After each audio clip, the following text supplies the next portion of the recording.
Welcome, Matt, to Field the Table Hey Daniel, I can only see part of your face. because I'm Phantom of the Opera behind the microphone.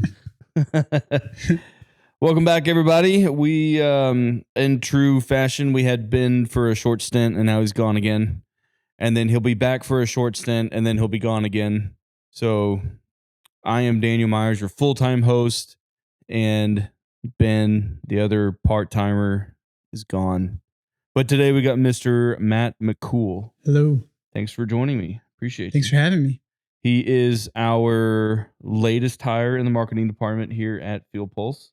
Yep. Glad to have you. We will talk about your first week here in a second. But first, I got to tell everybody, check us out. Check out the podcast on our Instagram feed at FieldPulse. And then if anybody has any condemnation, any comments, any constructive criticism, what other C adjective can I use? No, not conjecture. Curiosity. Yeah, any curiosity. And any of those C word adjectives that you would like to send us, you can email us at podcast@fieldpulse.com. I really want to hear some stories from the field, from you guys working out in the field. I've got a couple of my own, which we will cover one day. The team has heard some of them with the microphones off. And I want to hear some other ones. I want to hear some funny interactions. I want to hear some scary customers. Because there's a lot of life to be lived out there when you're working in the field. But other than that, you can email us there. And then, of course, on all the platforms, there's the bells and the buttons and the... I never understood why they call them different things. Because on some platforms, it's subscribe.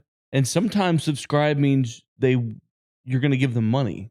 I think like that was the first subscription, was like it had a cost, like magazines. That's the idea, right? Yeah, it's like yeah. But then is it YouTube? You can join on YouTube. And and then there's another one. Yeah, but joining costs money because you're a member of the channel. So so that's what I was going to say is subscribing on YouTube is just following them.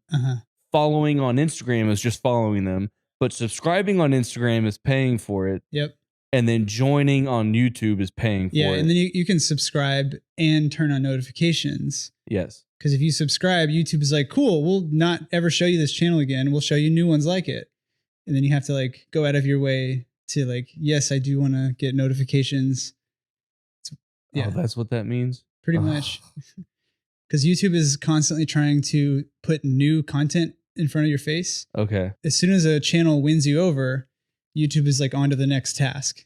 And you'll probably, you see less, not like you never see the channel, you know what I mean? But like you definitely don't see it as much as you did right before you subscribed. You probably get recommended the same channel a lot before you subscribe to it. And then you subscribe and it's like, all right, we got them. I'm so glad you're here to explain this to me. So there are some things on YouTube, we'll start there, that I'm very interested in. Maybe it's because I don't have a whole lot of, was it on there, follows or subscriptions or whatever the hell it is. I don't subscribe to a whole lot of stuff on YouTube. So I only follow, I don't know, 10, 12 things. I get a lot of content. I get a lot of videos in the feed and I browse past them. But always the first 4 or 5 videos are all from people that I follow. Do you think that's a function of me not being subscribed to 50, 60, 100 different channels? Because I kind of feel like my experience on YouTube is just a little bit almost the opposite of what you just said, how they're trying to give me new stuff. No, they want to they know. I think also I've been on YouTube for so long and I've had the same account and I follow a lot of the same people for so long that, for instance, Doug DeMuro is my favorite car reviewer guy. Whenever he puts something up, it's at the top. It's right there because they know I'm going to watch it. And they know I'm going to watch it within hours of it being posted. I don't have the notifications turned on. Oh, that's interesting. Yeah, there's a few like that I do subscribe to, and I do get them like, on the top of the list and stuff. Okay. But yeah, I think I haven't like actively subscribed to a channel in a while because like I'll usually get recommended the same channel anyway. And it's kind of like, have you ever seen YouTubers say before we get into this video, like, how come 80% of you that are watching this aren't subscribed? I see that every now and then. So but like, not too- like if they're already watching your channel, that's what matters. yeah, Who yeah. cares? I mean, I guess the subscriber count is like legitimizing. And if you're trying to get like guests and stuff, it's like, we have this many. But other than that, like if you're getting watch time, that's the only metric I think that you should care about. And if most people that watch you regularly aren't subscribed, they're basically subscribed. Even though they haven't clicked the button. Yeah. So do you think that maybe the subscriptions, the subscriber count, I'll say the subscriber count has an effect on their monetization? I'm not a YouTube expert, but I think it does. Like you have to have, I think it's like 1,000 subs, or there's like certain metrics you have to hit before you can. But once you're monetized, I don't think more subscribers equals more money directly. I think more watch time equals more monetization. But there's like a certain barrier you have to get to even become monetized. Yeah, become monetized. Yeah. All right. Well, like we started talking about briefly when we were kind of doing our intro there. You are our latest hire here at FieldPulse. You're one of the videographers. You and Joe are pretty much handcuffed together all the time now. Yep. He's your new brother from another mother. He is. We didn't give him a mic because we only have 2 channels in this That's camera. okay. But he's right here. Yep. He's always there. So yeah, man. How long have you been here now? 2 months? April 1st. So yeah, about a month and a half. Month and a half. Okay. Yeah. So no one's gonna hear what you have to say about this. What do you think so far, man? You've been in here a month and a half. It's really cool. I've never worked for. I've never had any job that hits these kind of boxes in this particular way. I've never worked for like a startup company. I've worked for very, very small teams, but not really considered a company. Mm-hmm. And then I've worked for like companies, but at a certain point, I think like you have less say on how things go because it is so big, you know? But yeah, it's really interesting to see like how the communication works. Cause like within FieldPulse, I mostly just communicate with you guys, the marketing team. And so it really just feels like I work with, you know, a team of, what is it, 8 people, or we're about to hire? Yeah, I think we're about to hire our 8th person. 8th person. Yeah. So yeah, it's cool. It's, I like the collaborative, you know. Immediately before this role, I was kind of remote for a couple of years, and I did everything on my own, and everything was like through email or Slack or like the occasional like Zoom call or whatever. And it is cool to be like in person, and get kind of like real time. Hey, what do you think about this? Like me and Joe are always, you know, rolling our chairs back and forth. Yeah, that part is unique to me, and I think that's like what was missing in pretty much every job I've had leading up to this. Okay. I get like really spirally in my head. Okay. And yeah, just kind of things get dark really quickly when I'm just like, you know, knee deep in a project that I know like how the perspective is going to be. Like my boss or whoever just watches like the finished product, and they're not there. You know what I mean? Like, yeah. So yeah. Tell me about it. Working construction for most of my life, it's having people come home at the end of the day, and you could have, you know, like a water damage is a perfect example of a toilet leaking around the bottom or whatever, and it messed up the tile, and you know the side of the cabinet is a little bit swollen, and they know something's going on, but then you know they're there in the morning to let me in the house and get me started, and they go to work all day, and then I take the toilet off, I take the side of the cabinet off, I take the trim off, I take the drywall off, I take the tile up, I dry it all out, I fix the flange, I put the cabinet back together, and I put it all back, and then it looks the same as, and then they get home, they're like, this is. Yeah, you want it to, it's almost like the better you do, the less it's like noticed, which is yeah. And so there have been times, and some people have been very appreciative, which I'm sure you can, you know, say. But then there are those people that every once in a while they're like, okay, you know, and I just paid you how much money, and it looks exactly the same. We're like, oh, you have no idea, man. I did not just sit here all day. My favorite example of that is like a locksmith. Like you can be a novice and take all day long, and people are like, wow, you worked so hard on that. Like, yeah, and then yeah. a pro that gets it done in 2 seconds, it's like, yeah, it took them a lifetime to get that efficient at it. They're like, why would I pay you? You know, this guy worked all day for it though, you know? Well, that's because he sucks. Yeah. Yeah. Not efficient. Yeah. Yeah. The more experience. And also like along the way, I think this is true across every kind of industry. You run into a roadblock that you didn't anticipate, and you have to like kind of build a workaround for it. And then you got to figure it out. You know, your client or customer, boss or whatever is just like, why'd you do it that way? It's like, well, I can explain it, but it's like this whole long thing. Yeah, like, it's this whole story arc. I swear they don't want to listen to it. There's a reason for it. I don't just like do this, you know. There's a reason. You know, there's just a lot of stuff that's not even worth explaining, because it's like annoying and nerdy and tedious, and it's like whatever. Just like trust me, like it's this way for a reason. There's a lot of our engineering team who has gotten, and I don't take this personally, but they have adopted that kind of attitude with me, because I just ask why, and I just want to know why, and I'm genuinely just curious. And also, I have no idea what they're talking about. So they could be completely lying to me and I wouldn't even know. But I just ask why, to a point they're like, that's just the way it's got to be. I'm like, okay. I mean, I'll take that answer, but I'm just curious. I'm just wanting to understand why it ended up this way, when this is not at all what we had designed or spec'd out, or or thought that this was going to be like.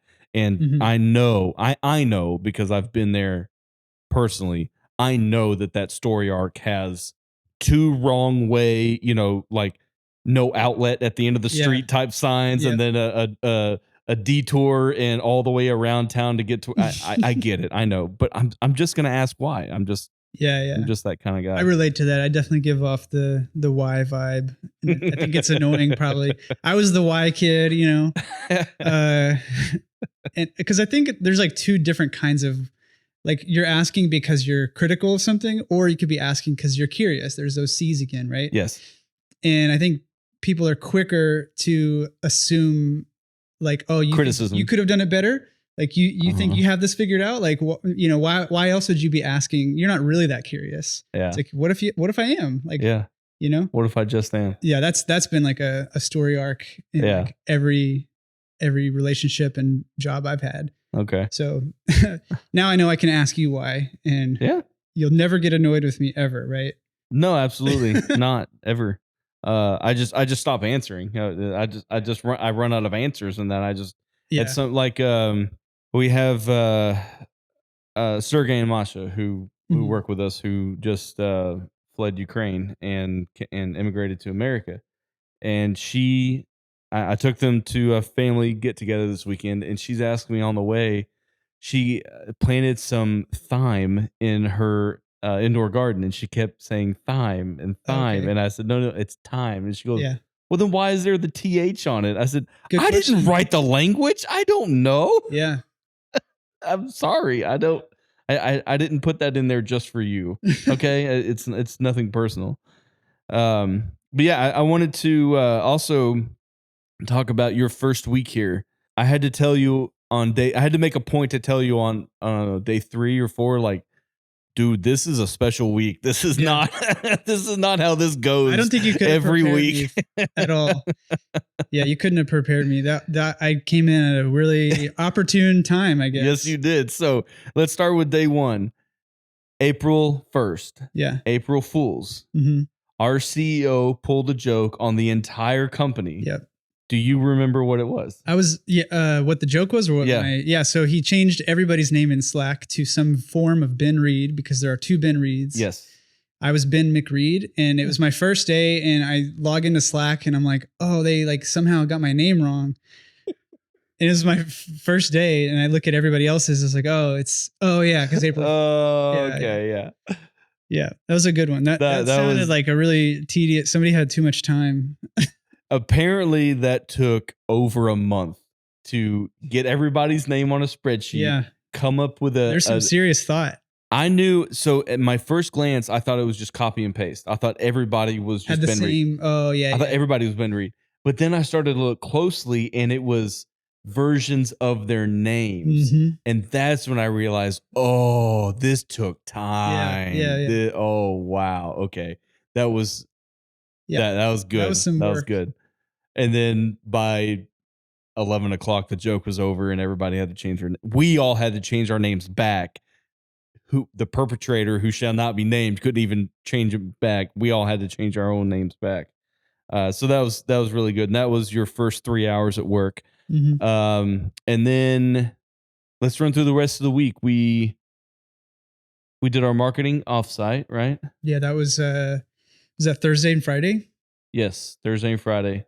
What day was it on Monday you started? What Mm-hmm. day? Yeah. Yeah, that was Okay. Monday. So that was my fourth day. So we went to lunch, Mm-hmm. the whole team. Well, actually, we can back up a little bit because Go ahead. the word offsite was just circulating. I'm like, just going. I don't know what offsite is. I don't know Okay. anything. And I asked Joe on Wednesday, like right before, because we had a little meeting, kind of talking about it's like a pre-offsite meeting, and I'm like, so what do I do? What do I bring? And he's like, just bring yourself. I'm like, okay. So no camera. Like I don't know what what I'm doing. And I think at that time I didn't even know like the location yet. Yeah. You know. Oh, I don't think anybody did. Yeah, it wasn't. Including Ben. So then I just show up at the lighthouse thing, and then yeah, it was just like a pretty cool standard, like let's kind of brainstorm the next like year of marketing and everything. And there's a lot of abbreviations that I still don't understand. Yeah, me too. That's okay. And I'm just like nodding my head, like, yep, I'm a sponge. I'm retaining all of this. And Yep. yeah, and then we went to lunch. Steel trap. Yep. Didn't ask why though. Yeah, and then we went to lunch. We had barbecue. I think at that I was like, wow, that's like really cool. Like this job like got my lunch on Monday, and then I'm eating barbecue. Like they're gonna get this too. Like this is cool. Like, and then what happened after that? We didn't do any more work after lunch. Oh no, right? we were all full. Yeah, and we came back to the same. Yeah, place, we came back to the building to get our stuff, but we were full and we just weren't really feeling it. And so we just quit working and went to a brewery the rest of the day. Was Joe's presentation after lunch? It was, wasn't it? Yeah, it was. Yeah. He blew all of the tops of our heads off, which Joe kind of sealed his own fate. Now he has to plan every offsite for the end of time. Set the bar. So yeah, and then the next day we all showed up kind of half hungover at like 11 o'clock at the mall. Mm-hmm. And we were on a team. We did like a photo scavenger hunt. Yep. We had to go around the mall and take pictures of I think there's 14 items on a list, right? Yeah, there's little prompts. Yeah. Like marketing terms, and we had to take photos. And Ben was the judge, and he gave points to whoever did a better job. Yep. And so it was me, you, and Emma. We nailed it. We did. Nailed it. Well, we won by 2 points. 2 or 1 or something, right? Is it 80? We nailed it. That's all that matters. We won. We nailed it. Okay. When I saw the teams, I thought, oh no. Yeah, I did too. Oh no. I thought we were going to for sure lose. For sure. I thought 100% we were going to not only lose, I thought we were just going to be stomped. Yeah. But then I thought we have to go so far above and beyond to outdo them, because those three together were just like, it was going to be immaculate. It was going to be perfect. It was going to be a presentation. It was going to be a slideshow. It was going to be all these things. They played down to our level and we played up to theirs, and then we outdid them. Oh, you think they were going easy on us? I think so. I think you're like, these three morons. They don't know what they're doing. Yeah. What does Matt know? They'll be lucky to figure out the camera app. Yeah. And we had to use, everything had to be iPhone. Yep. Because we had the other camera, the Sony. I think really quickly though, there's a security guard guy that told Ben he couldn't shoot. Yeah, he was not happy with Ben shooting video. I thought we were going to lose because I didn't know like half of those marketing terms. I mean, you can take them at, I didn't know how like Davy Crockett fit into anything. Oh yeah, you hadn't gotten your boots yet. Yeah. So yeah, your first week was amazing, and then it's all been downhill from there, huh? Well, we went bowling the next day. Later that day. Yeah. But that was your first. And week. Then it was downhill. Yeah, that was your first week. Was amazing. Yeah. And then you came to work, and then by like Thursday the next week, you're like, this place sucks. No. A real work. Are we going bowling today? I thought every Thursday, Friday Yeah. you do offsite. Yeah. Yeah. So man, we've been kicking video and production and everything in freaking overdrive since we now have 2 official legit videographers. And I've gotten a lot of comments and a lot of praise. What's the other term I'm looking for? People say something nice about you. Admiration. Compliments. I don't know. I had brain fart. But I did a podcast recently with our new partners, and both of them spent 5 minutes just talking about video Mhm. stuff that you and Joe had worked on, stuff that y'all had done recently, and just saying, man, that's really good stuff. Like Joe had been around for some of the Thor stuff, and some of it was already done, but putting some of that stuff out, and then just some other stuff as we get things ramped up. Man, it's really exciting to see what people think of it. And Mhm. we're all here, right? And I see you and Joe every day just sitting down, and I watch you. I've watched you from the kitchen, just so everybody knows. We can see Matt and Joe's computer, so we can see what they're doing. And Matt, I can see you like watch something and you scoot it back 5 seconds, and then you watch something. It's like Yeah. you're watching it on repeat over and over, and I just can't. I can't fathom doing something like that Yeah. because you're trying to get it perfect. You're trying to get some element of something, or I've watched you make some of those for the in the field episode, those measurements and the little Mhm. graphics on Oh the yeah, thing, yeah. and you're trying to get it in there just right. And you're trying Right. to time it where it's perfect. Yeah. Dude, I watch you It's a for lot of 5 minutes and I'm that. done watching. Yeah, I wish I could have like fresh eyes, but by the time I'm finished with the project, I'm like I don't even want to watch it anymore. Uh-huh. You can go Yeah. in there and like, yeah, it's you can't have like a fresh perspective on it ever again. And the music that you use in a project, it gets like stuck in your head all week. Yeah, yeah. Like that stupid royalty free song. It's like, is that even a good choice anymore? And you just, but when people watch it, they're just like, cool. Yep. Know? Yeah, they're watching like, yeah, that's pretty Yeah. cool. Yeah. Yeah. Flip. Yep. It reminded me of you doing that, you specifically going over that little clip, whatever it was, over and over and over and over. And I watched you for, I don't know, 5 or 7 minutes, and I couldn't believe it. But it reminded me of a documentary I watched a long time ago about BMW, and they Mm. were coming out with some new generation of car. I think this is probably in the early 2000s or whatever. There's a guy, and I'm sure every car company has one, but this guy, his entire job at BMW is to listen to the bongs sounds Mm. that the car makes. Like when you leave the ignition on, but you Yeah. open the door, is different than when you leave your turn signal on Oh, too okay. long. Hmm. And then, different alarm sounds They for all mean different something things. Yeah, they different. all mean something Okay. different. And this guy's whole office is set up with speakers all around, and he has this soundboard, and then on a computer, style menu, just mainly just like a spreadsheet pretty much, it's all of the sounds that he needs to put into the car. He needs to program and find the tone and the pitch and How long the the duration and like duration, the all the things. And yeah. Wow. I'm thinking, oh, and this guy's office was completely soundproof padded, because Yeah. everyone outside of his office Oh yeah. They're just is sick of. sick and tired How do of you think he hearing that feels though? freaking sound.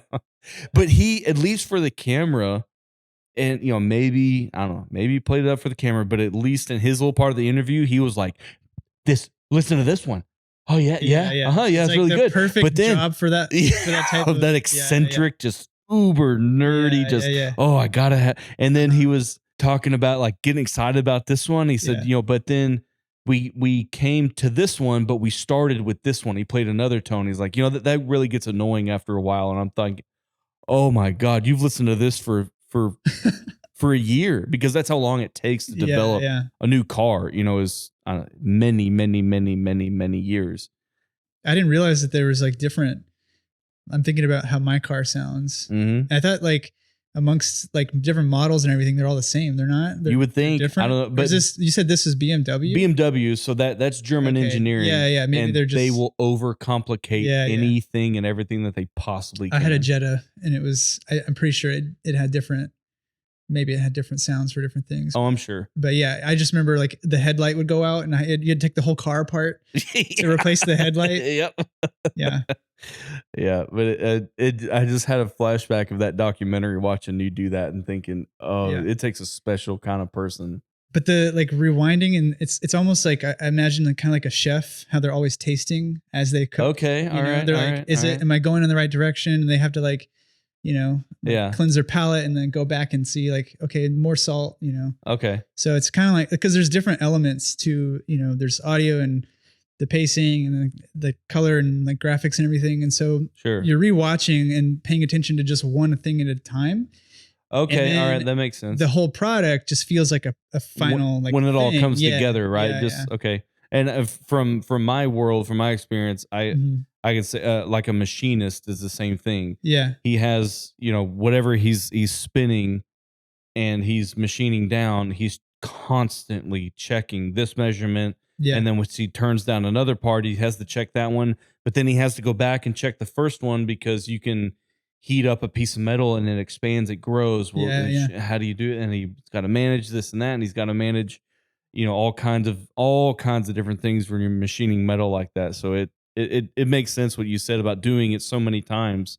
You're just paying attention to one thing, one element of that video at a time. yeah, yeah. You might like even solo different things. Like I've I've probably heard this in the field episode from front to back, just Yep. like only Sal, only you, only music, and like every single way that you can possibly, play it back. So yeah, there's a lot to it, and I imagine that's probably how any kind of like technical meets creative, like that intersection, Mhm. every single thing is probably like that, Like Yeah. I think I like cooking analogies. I don't cook, but I think it pretty much maps onto everything. Yeah, You it know? can. Just like automotive analogies Yeah. pretty much graph onto everything ever. Mhm. Um, so you're new here. I have heard some of the weirder things that you have done, like film at a horse Oh, race. yeah, yeah. So what other kind of odd jobs, weird jobs has this film career taken you before you landed in a nice, cushy, air conditioned Mhm. office? Well, the only other like in office video editing job I had was for a dental lab, Okay. and I'm not gonna say their name because they should not exist. It's the Okay. most unethical company ever. But Okay. it was like the furthest thing from this. It was in a basement. Oh, It was like the environment was like dingy and like everything was it was gross. But sketchy. yeah, the company made like veneers okay. and ripped people off for it. Oh, And so I was only there for like a month. Okay. But that's a weird job, right? yeah. Yeah, and then the horse thing. I operated a camera in one of the towers Okay. at the Lone Star Park. I don't know. I've done all kinds of weird things. Like Okay. filmed rugby tournament one time. Okay. Women's rugby. Women's rugby. Yeah, like Where super was that specific- at? in North Carolina. Okay. There's some big like statewide. I don't know how rugby works, but I think kind of like hockey, how there's like stars and then like Allen Americans. Yeah, every know? professional has like in baseball, it's a AAA league. Like Yeah, yeah, you yeah. can even get sent down from the majors to AAA Mhm. to like rehab from an injury and then go right back up to the majors. Yeah. So Okay. every sport has that. Majors and then the minors are just right below it. Okay. Yeah. So it wasn't quite pro. Okay. But and I didn't know anything about rugby. But that was another weird one. You don't know anything, so you just know with the camera, you just got to follow the ball. Kind of. Just- Yeah. Yeah. I was pretty much just wide the whole time. Just Okay. like it was really boring. There's those kind of jobs don't really have. There's no like room for your own fingerprint on it. It's just like there's no room here's for the skill. like literally this is what needs to get done. There's only one way to do it and Mhm. do it this cookie cutter way. Okay. So that's also why I don't do weddings, because they're kind of the same thing. Sure. If you do anything artsy or like different, it's like immediately that's weird. That's not a wedding. You know what I Okay. mean? So You talked about buying one of your cameras to travel overseas. Talk about that trip.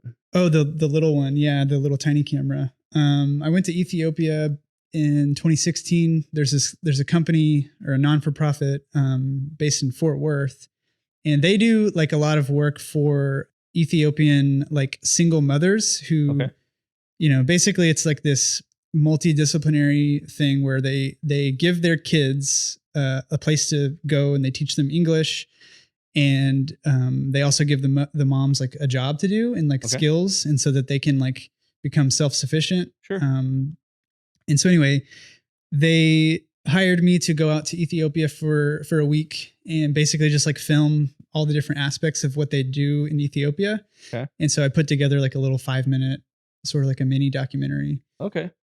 Yeah, and for that job, I knew that like there would probably be like I've done run and gun stuff before, but I knew this was going to be like the most super ultra mega run and gun, like, hey, really quick, get a shot of this. Well, Okay. hang on, I got to like set up all this stuff to like get ready to do that, and I knew this was going to have a lot of those kind of moments. So I bought like a little $400 like slightly better than a point and shoot camera. It looks like a point and shoot camera, but it actually has like a larger sensor, a larger lens, and everything like that. So it kind of like cut with my more professional cameras like really well. Okay. But it was really small. I could just like sling it around my neck, and like anytime I just needed to like whip out, a camera to get something quick. That was like and it was cheaper, so I didn't care like if it broke or something. Okay. It's like, so it's like a better GoPro point and shoot Okay. thing Okay. like that. But I bought that in 2016, and I actually bought it used. And so we ended up using that a little bit in the field episode. Okay. Yeah. So yeah, it always finds a way to be useful. Okay. So So any other trips that you've taken? Any other weird, odd locations? that was like the John? most noteworthy Okay. as far as like a job. I mean, I've been to like Mexico and stuff just for fun, and I bring a camera and just, but as far as like, that's definitely like the furthest this career has taken me, Okay. like furthest geographically. Yeah. Okay. That was sort of in the beginning of like when I decided to take this more seriously, like professionally as like an income. And I thought that was like it, I was like, cool. I'm literally going to make a documentary in Ethiopia. On paper, that just sounds, amazing. awesome. So yeah. like after this, people are just going to be hitting me up all the time.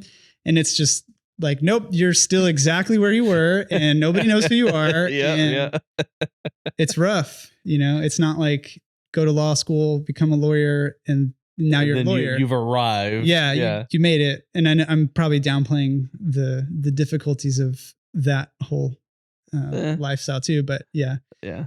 Which is funny that you say that. It reminded me of a guy that I knew growing up. He was just around my family. I think so. My parents owned a business growing up, and I think maybe his mom worked for my parents. I think, but we just knew who he was, And then at some point, my mom kind of became his mom and kind of took him under.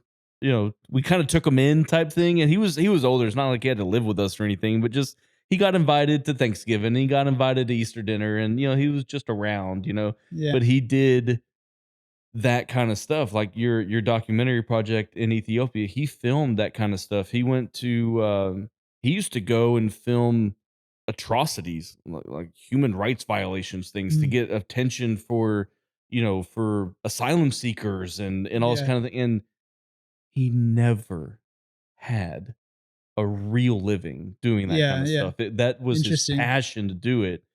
But he always had to work at a warehouse driving a Yeah, yeah. forklift, or always had to have, Right. some low rent job, something that he could quit and go on a not profit, or a human rights, an admirable Mhm. trip somewhere to go do something like that and quit a forklift driving job in a warehouse. Yeah. Who cares? When he could go for 2 or 3 weeks, cancel the lease of his apartment, we'd Yeah, yeah. store his stuff in the garage, and then he'd come back in like 2 months and like pick up his stuff, and he'd found another job at another warehouse or driving a delivery truck or something, and he had enough money for rent, so he came to Yeah. get all of his stuff out of the garage type thing. And Interesting. So he didn't do this like as a living. Like he just it there's no was. money. He Yeah, he yeah. he never found a way to make money, and Yeah, so yeah. I'm sure there's a whole discussion around that, like Could he have? Maybe.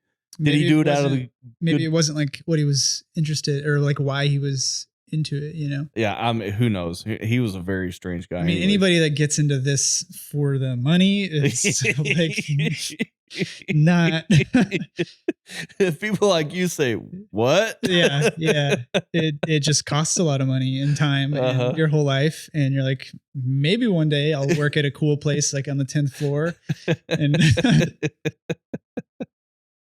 yeah. Well, man, unless you think you got anything else to talk about, I think I'm out of. I don't- You recently proposed and became Mhm. engaged. She said yes, so congratulations to Thank that. you. Y'all set a date yet? We have a date, but not a year. So Okay, yeah, what does that mean? she wants it to be September 27th, but it probably won't be this year, just because time, money, and all that. Okay, But why is that's her that? grandfather's birthday, Okay, all right, and all so right. she wants, and I think it's like a good idea to at least have the date.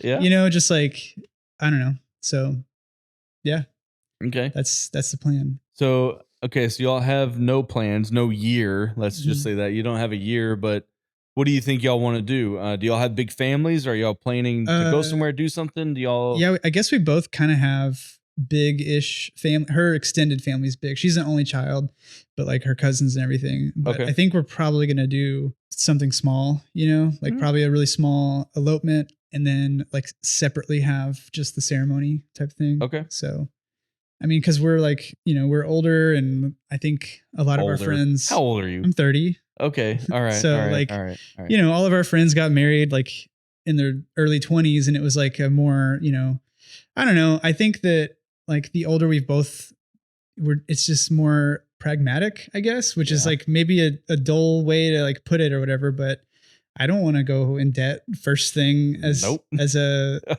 because it's wife and I, expensive. we It's we crazy. we got married at one of the at one of the parks. You can call it that, but they're called squares in Savannah, Georgia. Yeah. And we were in town Thanksgiving weekend with all of her family was there, and I brought my mom, and my brother out, and we just drove around the day before and found a square. Yeah. Which if you ever been to Savannah, it's kind of like a checkerboard. All the streets are straight and right at angles, and there's buildings on some squares, and then there's parks on other squares, and we just drove around until we found a tree that we like to get married under, and we just texted everybody in a group text, Here we be are. here at this intersection tomorrow at Yeah. 6. We'll see you there. And then Yeah, that's a good idea. we got married and we went and ate dinner, and that was it. Nice and simple. As soon as you say like we're gonna book this venue for a wedding, then they're like, oh, okay. So yeah, that's we didn't even have a venue. We just had Right, we yeah, had yeah. a pin dropped on a Google map. Yeah. Here's the geolocation. Yep. Longitude, latitude, right here. Yep. Right here at 6:00. Yeah. Don't be too drunk, okay? Cool. See you then. Yeah, that's not a bad idea. I've also heard people that just like go to like a national park or whatever, and they don't say it's like for a wedding. They just like bring a couple people, and that's their wedding. You need a witness and an officiant to sign the paper. That's really all that it is. Yeah. Some of our coworkers and colleagues getting married, and I see what they're doing and what they're planning and what they're spending, and I just, oh my God, why? I think also I'm a little over it because I've been to so many weddings just like filming them. And when it's different than just participating in a wedding because you are like kind of involved. Like you get to see every little step and like there's no surprises. You're really. part of the You production. See the dress You're right on the away. timeline. Yeah. So it's like it's just it's I don't know. After so many of those, it's kind of like, all right, do I want this for me? Like, is this But well, good luck in whatever decade y'all decide to figure out to get married. Every decade. Yeah. Yeah. Hopefully this decade. All right. I hope so, man. All right. Well, that's been Mr. Matt McCool, our latest FieldPulse marketing department hire. And then, the next time that Ben is out, we will have yet our next newest marketing hire. We have a new graphic designer starting next week, which very, very excited to have. Well, by the time this comes out, she will have already been here. But Yeah, very excited for that. So thanks, Matt. Yeah. Thank you. All right, guys. See y'all later. See you.